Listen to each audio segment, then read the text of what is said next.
Здравствуйте, в эфире информационный выпуск новостей Хаберлер. В студии для вас работает Асан Абиблаев. Сегодня в нашем выпуске.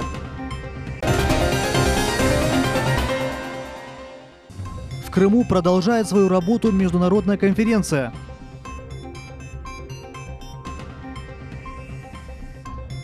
Вопрос об избрании меры пресечения задержанных в Крыму участников запрещенной в Российской Федерации организации Хизбут Тахрир.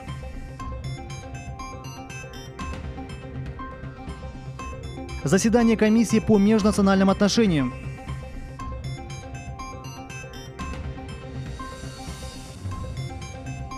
Осенний призыв 2016.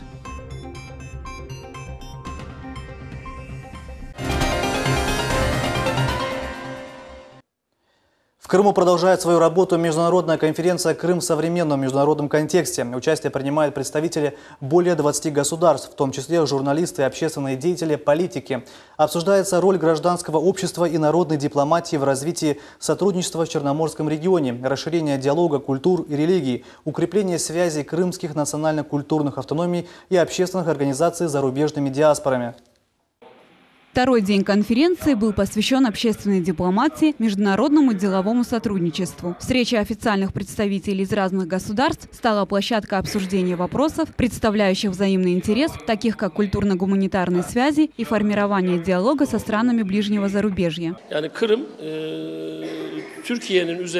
В скором времени для Крыма откроются новые возможности. Все крымчане смотрят с большой надеждой в будущее, и я уверен, что они будут счастливы, и экономика Крыма будет развиваться. На пленарном заседании «Общественная дипломатия против блокады Крыма за развитие международного сотрудничества» с докладами выступили представители Болгарии, Греции, Казахстана, Китая, Турции, Франции и других стран. Учредитель Крымско-татарского исторического музея-заповедника Гулливер Альтин рассказал о новых проектах и предложил создать международную площадку и в Бахчисарае. В свою очередь, руководитель общественной организации «Женщины Крыма» Халида Ахмеджанова подчеркнула роль женщины в международных отношениях. Женская дипломатия направлена на созидание. Созидательная деятельность женской дипломатии охватывает все миролюбивые стороны нашей жизни. Итогом всех этих дискуссий и выступление является лишь одно пожелание – это стремление женщин к миру и созиданию через взаимодействие культур всего мирового сообщества, сохранение семейных традиций в целях воспитания подрастающего поколения в духе дружбы между народами. В работе конференции приняли участие и студенты крымских вузов. Тема моего доклада – общественная политика, общественная дипломатия и как иностранные студенты могут повлиять. Я считаю, что иностранные студенты являются главным проводником в дипломатии в своих странах, и то, что иностранцы могут, приехав домой, отобразить правдивую картину, которая происходит в Крыму. И несмотря на санкции, мы продолжаем тут учиться, нам все, безусловно, нравится. Учеба и отношение преподавателей никак не повлияло с переходом Крыма в Россию. К нам все также добродушно относятся, так что мы очень рады и постараемся внести свой вклад в развитие Крыма.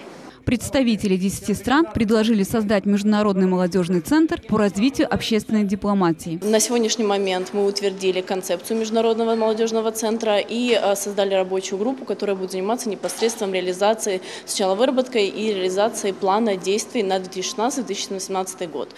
Площадкой первоначально будет выступать Крымский федеральный университет, поскольку 50 стран представлены в университете и 3000 иностранных студентов. Мы являемся представителями наших стран из разных точек мира, в том числе и санкционных, так сказать, стран. Я считаю, что большие вещи, большие заслуги могут осуществиться только маленькими шагами. И так как молодежь – это будущее, я верю, я оптимист, я считаю, что мы можем что-то как-то в это, как-то повлиять на это. Я сегодня думаю, что это хорошая идея, чтобы мы вместе будем работать и показать Крым за всем миром, чтобы Крым – это хорошее место. Подводя итоги конференции, постоянный представитель Крыма Георгий Мурадов зачитал обращение участников международной конференции к мировой общественности.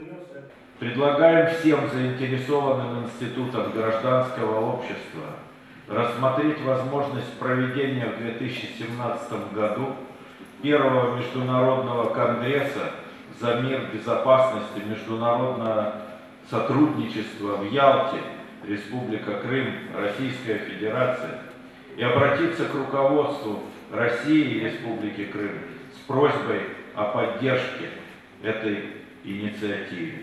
После чего он и председатель национально-культурных автономий были торжественно награждены премией миротворца 2015 года. Диляра Шевкетова, Асан Зевадинов, телеканал Миллет.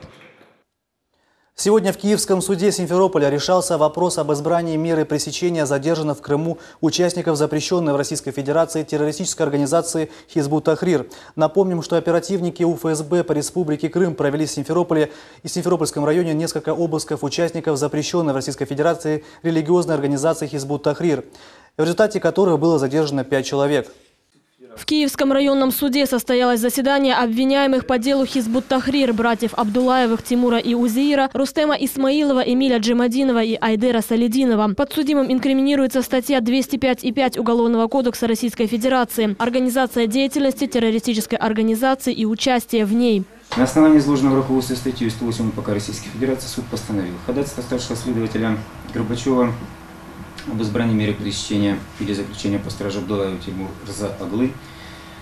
Совершение преступления, предусмотренного часть 1 статьи 205.5 Уголовного кодекса Российской Федерации, удовлетворить. Избрать Абдуллаеву Тимур Рза Аглы, 27 мая 1975 года рождения, подозреваемым в совершении преступления, предусмотренного часть 1 статьи 205.5 Уголовного кодекса Российской Федерации, меру пресечения в виде заключения под стражу сроком на 2 месяца до 11 декабря 2016 года. На основании изложенного руководства статьей 108 УПК Российской Федерации суд постановил ходатайство старшего следователя Горбачева об избрании меры пресечения в виде заключения под стражу Абдуллаева Узеира Рза Аглы, подозреваемым в совершении преступления, предусмотренной часть 2 статьи 205.5 Уголовного кодекса Российской Федерации, удовлетворить. Избрать Абдуллаева Узеира Рза Аглы, 30 апреля 1974 года рождения, меру пресечения в виде заключения под стражу сроком на 2 месяца до 11 2016 года. Кроме того, подсудимому Эмилю Джемадинову также избрали меру пресечения содержания под стражей до 11 декабря текущего года. Напомним, организация Хизбут Тахрир в ряде стран мира признана террористической. В России ее деятельность также запрещена по решению Верховного суда Российской Федерации от 2003 года. Продолжаются поисково-спасательные работы по поиску 3 пропавших членов экипажа плавучего крана, потерпевшего крушение в Черном море в районе Ялты. На борту судна находился экипаж из 8 человек. 5 человек подняты на борт буксира и доставлены в Балаклавскую бухту по Севастополю. Причиной крушения судна, по предварительным данным, могла стать течь в корпусе судна. Экипаж корабля пытался бороться за плавучесть плавкрана. Были подключены насосы, и они пытались откачать забортную воду, которая поступала. Но, к сожалению, у них не получилось это сделать, и в результате плавкран ушел под воду. Практически через 35 минут в месте затопления уже работал катер ГИМС МЧС России, который работал в сложных условиях. Волнение моря составляло до 4 баллов. Были подняты 2 вертолета, это вертолет МЧС России и Росавиации со спасателями на борту. Чуть позже к спасательной операции подключился вертолет Министерства обороны из города Севастополя. В Государственном совете Республики Крым состоялось заседание комиссии по межнациональным отношениям. Подробности знает наш корреспондент Нариман Тарсинова. С докладом выступил председатель Госкомнатса Заур Смирнов. Он рассказал о проделанной Госкомнатсом работе за этот год. Планируется, что до конца текущего года будет приобретено жилье для реабилитированных граждан. Предполагается, что эта программа будет рассчитана на 107 семей. В 2016 году реализуется 38 инвестиционных проектов на общую сумму 778,7 миллиона рублей. В настоящее время, согласно плана графика, ведутся работы по проектированию объектов социального, коммунального и жилищного назначения. На реализацию мероприятия приобретение жилья для граждан из числа реабилитированных народов предусмотрено 234,6 миллиона рублей, за счет которых планируется обеспечить собственным жильем более 100 семей указанной категории. На сегодняшний день профинансировать из этой суммы 58 миллионов рублей. И, в принципе, мы идем в соответствии с установленным планом графиком. Уверен, что до конца текущего года средства будут освоены в полном объеме. В этом году под индивидуальное строительство многие семьи уже получили земельные участки. Эта работа будет продолжена. На предоставление земельных участков для жилищного строительства на территории Республики Крым принято решение о выделении 5540 земельных участков для индивидуального жилищного строительства. 14 сентября 2016 года 900 гражданам выдали документы о предоставлении земельных участков. Работа по выдаче граждан документов продолжается. Граждане из числа депортированных могут также воспользоваться специальной помощью, а именно получить средства на завершение жилищного строительства. 24 миллиона предусмотренных у нас в бюджете, и сегодня муниципалитеты активно этим занимаются. И мы на следующий год также уже в проекте бюджета защитили эти расходы, они остаются в прежнем объеме, равно как и на выкуп жилья, там порядка более чем 200 миллионов. Поэтому здесь, конечно, пользуясь случаем, всех граждан, кто входит в категорию реабилитированных по указу президента, то есть обратить внимание на квартирный учет, где-то находится, то есть реально идет продвижение, квартиры и дома получают те люди, которые, собственно, никогда не ожидали, не рассчитывали. Председатель Госкомнатса отметил, что самым большим объектом строительства остается школа на Фонтанах. Этот объект, он является базовым, ключевым в этом году, поскольку действительно уже мы знаем, что это был один из таких наиболее затянутых долгостроев республики, и поэтому было принято руководством Государственного совета Республики Крым и правительства о окончании строительства данного объекта. Мы приступаем к началу работ по объекту КИПО, строительство политехнического центра. Уже прошли материалы всей экспертизы, и в этом году планируется начало строительно-монтажных работ. Здесь, в принципе, мы слаженно работаем со службой капитального строительства, с ее руководителем и с Минстроем. В ближайшем будущем ожидается выход журнала «Наш Крым», где будет освещаться работа национально-культурных автономий Республики Крым. Нариман Тарсинова, Дмитрий Низовой, телеканал «Миллет». Крымские мусульмане намерены укрепить религиозные связи с Турцией. Об этом сообщает пресс-служба Духовного управления мусульман Крыма. Заявление было сделано по итогам встречи муфтия Крыма Хаджи Эмирали Аблаева с главой управления по делам религии Турции доктором Мехметом Гермезом, которая состоялась в рамках 9-го форума Евразийского исламского совета в Стамбуле. В частности, прозвучало намерение обновить договор о взаимосотрудничестве между духовными управлениями, расширить сотрудничество в сфере религиозного образования путем привлечения религиозных служителей из Турции для подготовки квалифицированных кадров в Крыму. Сегодня в Международном информационном центре «Россия сегодня» прошла пресс-конференция на тему «Осенний призыв-2016». В рамках мероприятия речь шла об особенностях проведения текущего призыва, а также о развитии всероссийского детско-юношеского военно-патриотического общественного движения «Юнармия» в Крыму. Военный комиссар Республики Крым Анатолий Малолетко рассказал об итогах призыва прошлого года. По его словам, задание Генерального штаба, которое было возложено на военный комиссариат Республики Крым, выполнено в полном объеме. Мы призывали 1560 человек. Это где-то по Южному округу мы занимаем 4-е практически место по количеству призываемых ресурсов. Мы подавали в основе своей это Черноморский флот и военно-космические силы. Отдел подготовки и призыва граждан полностью готов принимать призывников. Проведен ремонт отдельных элементов сборного пункта. Медицинская военно-врачебная комиссия уже приступила к работе. Начальник отдела подготовки и призыва граждан на военную службу военного комиссариата Республики Крым Вадим Мишалкин рассказал, каким образом призывников готовят к службе. На сборном пункте Республики Крым проходят медицинскую комиссию. Вторично уже после того, как они прошли медицинскую комиссию муниципальных образований, где определяется степень годности к военной службе. Кроме этого, призывники на сборном пункте проходят обязательную государственную дактилоскопическую регистрацию, осуществляется переодевание в соответствии с родами и видами вооруженных сил. У нас создан прекрасный пункт переодевания. Каждому военнослужащему выдается пластиковая банковская карточка, на которую он получает денежное довольствие свое. Помощник военного комиссара Республики Крым по работе с ветеранами Юрий Мажирин сообщил, что в этом году в мае месяце было создано общественное движение «Юнармия». Главной задачей движения является именно воспитание у молодого поколения, начиная с школьного возраста, призывного особенно возраста, Это чувство высокой ответственности и сознания в служении своей родине, России. Осенний призыв 2016 начнется 20 октября и продлится до 20 декабря. Военный комиссариат планирует принять более 1500 призывников. Султания Ситакаева, телеканал «Миллет».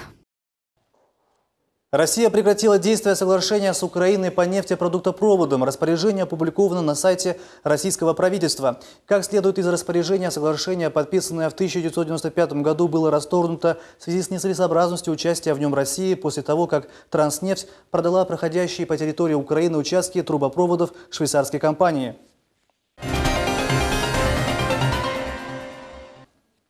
Тридцатисемилетняя Медина Аблякимова нуждается в дорогостоящей операции на тазобедренный сустав, которую могут сделать только в институте имени Мечникова в Санкт-Петербурге. Денег на транспортировку пациентки до места лечения и обратно у близких и родных нет. Подробности знает наш корреспондент Сабрия Халиляева.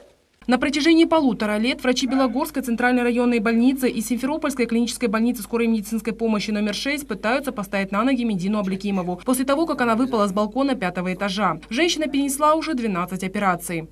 Врачи все, что смогли, они сделали. И Белогорская больница, и Симферопольская. Но, к сожалению, как вам сказать, насколько я понимаю, здесь наши крымские больницы не настолько оборудованы. На рентгеновских снимках отчетливо видны многочисленные переломы. Чтобы женщина смогла самостоятельно передвигаться, ей нужна очередная операция. Медина рассказывает, что она инвалид первой группы. Ее пенсия составляет 12 тысяч рублей. Средств на транспортировку в Санкт-Петербург недостаточно. До назначенной даты отъезда осталось 4 дня. Я обратилась в общественную организацию Кати Горелкиной «Жизнь в твоих руках». Она обратилась к депутату Руслану Бальбеку, и благодаря этому человеку на данный момент сейчас у нас есть уже 20 тысяч. Но это очень маленькая сумма, этого не хватает. По словам лечащего врача Медины Азима Бейтулаева, за всю врачебную практику с таким случаем он сталкивается впервые. Производилось ей неоднократно множество операций. В Белогорске проводились первоначальные операции, затем множество в Симферополе. Стабилизировали более-менее состояние. И если ее возьмет Санкт-Петербург, я думаю, намного лучше будет ее ситуация, чем на данный момент. Времени не знаю, сколько это займет. Потом приедет уже к нам сама на своих ногах. Желающие оказать помощь Медине в сборе необходимой суммы могут переслать деньги по следующим реквизитам. Банк РНКБ, номер карточки 60 54 70 00 68 22 07 29. Сабрия Халиляева, Асан Зевадинов, телеканал «Миллет». Министр здравоохранения Крыма Александр Галенко представил сегодня нового главврача Республиканской клинической больницы имени Семашко Александра Остапенко. Прежний главврач больницы Елена Соболева была уволена приказом министра здравоохранения республики. Поручение об увольнении главврача поступило от главы республики Сергея Аксенова на прошлой неделе. В ходе служебного расследования Министерство здравоохранения установило, что общая сумма необоснованно начисленной заработной платы руководству медучреждения за 8 месяцев превысила 12 миллионов рублей. Делегация представителей зарубежных средств массовых информации сегодня посетила крымско-татарский телеканал «Миллет». Они имели возможность пообщаться с крымскими журналистами. Тему продолжит наш корреспондент София Шукурова. В рамках пресс-тура зарубежные журналисты из Болгарии, Армении, Казахстана, Греции, Сербии, Турции, Китая и Белоруссии пообщались с жителями полуострова и крымскими коллегами. Сегодня делегация с рабочим визитом посетила телеканал «Миллет». Мы в Сербии слышали о вашем канале. Я очень рад, что я посетил этот прекрасный канал. Мне кажется, с моей точки зрения, конечно, это огромное достижение, такой современный информационный ресурс на крымско-татарском языке. Это, конечно, не коммерческий проект, это не окупится, никакого заработка здесь нет. И поэтому это очень важно, потому что это поддерживает культуру такого коренного народа, как крымские татары. Не у всех журналистов в этом мире есть такие условия, как у вас. Поэтому только от вашего энтузиазма, от вашей работы, от ваших сил, все от вас зависит. Сколько бы мы ни работали, а результат измеряется тем, как зритель на это реагирует. Надеюсь, у вас контакт с зрителем сильный и будете развиваться и говорить, видимо, не только о достижениях, а о проблемах, проблемах тоже, о том, какие проблемы существуют, что народ хочет, молодежь особенно что хочет. Всего год вашему телеканалу, и мы видим, как много сделано.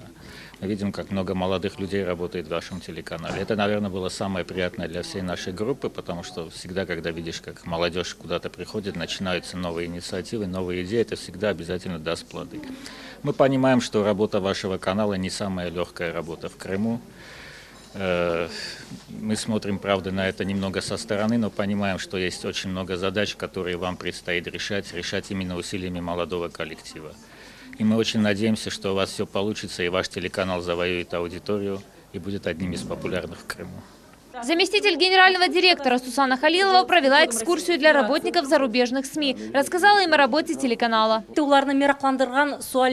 Журналистов интересовали вопросы о том, какие у нас программы, как нас воспринимают зрители. Я рассказала им, что с открытием телеканала к нам пришли самые смелые, красивые и умные журналисты, которые готовы работать на благо народа у себя на родине и которые видят свое будущее у себя в Крыму. Наш телеканал им понравился. Представители зарубежных средств массовых информации в ходе общения с корреспондентами телеканала «Миллет» поделились своим опытом работы. София Шукурова, Дмитрий Низовой, Умер Мустафаев, телеканал «Миллет». А на этом наш выпуск подошел к концу. В студии для вас работал Асан Абибулаев. До новых встреч в эфире.